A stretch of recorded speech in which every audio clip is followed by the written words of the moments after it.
د سواد خپل حلقې خلک چې کوم خپل مسایل راوړلو اما ور سره کوم محکمو چې ذمہداران خلک دي هغه ورته مخامخ کېنولو چې دا غو مخ کې سواد د خلکو مخ کې دا غو مسلې اډریس شي دا غین علاوه چې زموږ سونه مسایل دي پاږي کې ټول نه زیات مونږ چې اوسه پولیسه کړی دي په ونی بجټ کې مونږ سواد لپاره یو انجینرینګ یونیورسيټي یو وومن یونیورسيټي یو ټیکنیکل یونیورسيټي دا درې یونیورسيټي ان شاء الله موږ سواد تراولو نو یو اولنې غټ پروژه خدا شو دویم دا چې زموږ دلته کم ماشومان تاسو همیشه ریپورټینګ کوي هغه کې دا خې چې کله د میټرک نه بعد فارغ شي په کالجونو کې د اډمیشن ډېر غټه مسلې نو موږ په کابل باندې یو کالج جوړو کابل تحصیل باندې یو کالج موږ په مټه تحصیل باندې جوړو د شي دوه کالجونه موږ په سواد کې دوه درې کالجونه نور هم جوړو دا غینه بعد زموږ دلته هسپتالونو او د هیلث فیسیلیټیز ورکول لپاره د کابل هسپتال چې کوم اپګریډیشن دی په غیبه نن زموږ خبرو شو چې 30 کروڑ روپۍ دي 34 کروڑ روپۍ دي بلکې په غیبه باندې وکړ ان شاء الله تر زره شروع شي دا غي سره سره د ملکن ډیویژن ټول اولنې د ماشومان هسپتال هغه موږ د خپل حلقې تراوستو او ان شاء الله چې کانجو ټاونشپ کې چنن ده موږ فیصله وکړه ټول تاسانی التا په کانجو ټاونشپ باندې ان شاء الله موږ د ماشومان د ملکن ډیویژن اولنې هسپتال چې کوم ده هغه جوړ کو ځکه چې په سیدو هسپتال باندې په سنټر هسپتال باندې بوج کمو نو موږ ته نور هسپتال نور ته جوړو نو هغه شو دا غینه علاوه چې کم دا لینک روډونه دي دا وړه روډونه نه هغه ټول زیات خیبر پختونخوا کې موږ خپل سواد تر وسیل 94 کیلومتر لینک روډز مطلب 8 کیلومتر په ورځ کې 8 کیلومتر په ورځ کې دا په ونی بجټ کې راوستي دي دا غي سره سره موږ اوس دا چکدرینه والا د موټر وې ایکسټند کول وړو په دې کې موږ فیزیبিলিټي درې ځګونو کې روان دي یو په اریګیشن باندې سېکټر باندې روانه ده چې سین ته موږ نږدې چې موږ سمکه کې خرابې نشي یو هغه یو زمونږ د سی ان دبليو ډپارټمنټ چې کوم دی په غو باندې روان ده نو ان شاء الله موږ به فیزیبিলিټي تیار شي چکدرینه باندې موټر وې چې کوم دی دا موږ ایکسټند کو باټری وغیرہ طرف ته دې سره فائدې سي چې کله ته روډ ورکه ته اسانه رسایي اسانه کې الټ اکونومیک اکټیویټي شروع شي چې اکونومیک اکټیویټي شروع شي زموږ په سوال کې ټوریزم دی دلته خلکو ته د معاشي بدحالي چې کوم ده اخیری باندې جات حاصل شي ځوانانو ته نوکریانې میلاو شي دا غي سره یو بل خبره زموږ ته د وری کانجو کې او پریز ګون باندې کوم دا روډ جیم کیږي ټریفیک بالکل فلو سره نه دا غیر پر په کابل باندې یو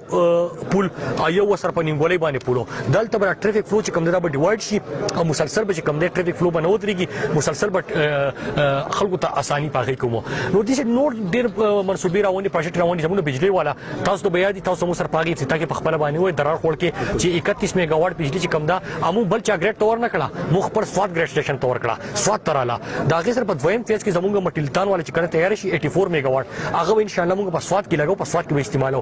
د دې یو خو بجلی موږ ورون کو خو زموږ تارونه زموږ ترانسفارمر زموږ ګریډ سټیشنو کې دوه طاقت نشته چې هغه بجلی برداشت کړي دا غیر پر تاسو په علم کې به په کابل کې یو ګریډ سټیشن یو په مټه کې ګریډ سټیشن باغی باندې موږ کار شروع کړی په جون بجټ چې راشي ان شاء الله نو دا دوه ګریډ سټیشن یو باغی کې موږ مور واچو نو دا مسله مل شي نو ان شاء الله سواد لپاره یو جامع پیکیج ده او سواد والا همیشه موږ سره مینا کړی دا تحریک انصاف باندې په عمران خان په قیادت باندې باور کړی دا ان شاء الله موږ د سواد ټوټل 15 شپې تکاله او یا کال تاریخ یو سیټ تا او دلته زموږ ان شاء الله دا 15 کال په بل سیټ ان شاء الله د چک درینا بیا برچ کوم پتیفور پورې یو د روډ سیکشن ده د فتیپور نه بار چې یو بل سیکشن ده نو د دې کمپلیشن ټایم چې کم ده په پی سی 1 کې کم چې دا کنټریکټ ورکړل کې روز زمانه مخ کې ناغه سپتمبر دسمبر 2019 ما ورسره خبره کړې ده ان شاء الله فتیپور سیکشن چې کم ده را برمې پوری کمپلیټ شي او دا بر سیکشن چې کم ده چونکه په دسمبر جنوري کې تل کار نشي کېږي ووري به نه هغه بر جون جولای پوری شي نو دا ډیډلاین ورته موږ ورکړی دي او امید لرو چې ان شاء الله دا ډیډلاین به میټ کی د ملن جبیر لپاره چې کومه صوبایي حکومت خپل کوششونه کوي پاکي باندې که تاسو فرض ک پاکستان هایویز موټر ویز ته ګورئ که پاکستان کې انفراستراکچر ته ګورئ یونیورسيټي بلډینګز ته ګورئ همیشه نقصان پاکستان عوام ته خزانه ته ماشومان ته مستقبل ته د پیسو زیات نقصان دا ولې کیږي اول لیک پلانینګ نن تاسو وکتل چې مونږ کېناستو د یونیورسيټي لپاره په مشاورت باندې ځای خو چې سبا ورځ به دا مسله نه چې یار دلته فیزیبل نه را اول ته فیزیبিলিټي چیکا بیا ته بنیاد کېدا اول تالتا د ټول چې کله کار شروع کړه غینه مخکې وګوره چې لینډ اکوزیشن تاسو راشته کنيشته لینډ اکوزیشن دې کړه کنه دې کړه ما چې کوم پروجیکټ وس د خپل ان ایچ کوم اډیټ ور کړی سپیشل اډیټ ته فورنسیک اډیټ کوم دا ولي کومه لیک پلانینګ نو وس کوم پروجیکټ دې تاسو ګارانټي در کوم چې دا په پراپر پلانینګ باندې کیږي چې هسپتال په کوم ځای کې فیزیبل دی کالج په کوم ځای کې فیزیبل دی یونیورسيټي په کوم ځای کې فیزیبل دا روډ په کوم ځای باندې فیزیبل دی تاسو ته مو وی چې چکدرینه برچ کوم موټر وې ټولو درې فیزیبিলিټیز روان دي هو په اریګیشن باندې هو په سی ان دبليو باندې هو په هایویز باندې چې د موست فیزیبل ون هغه ته موږ ان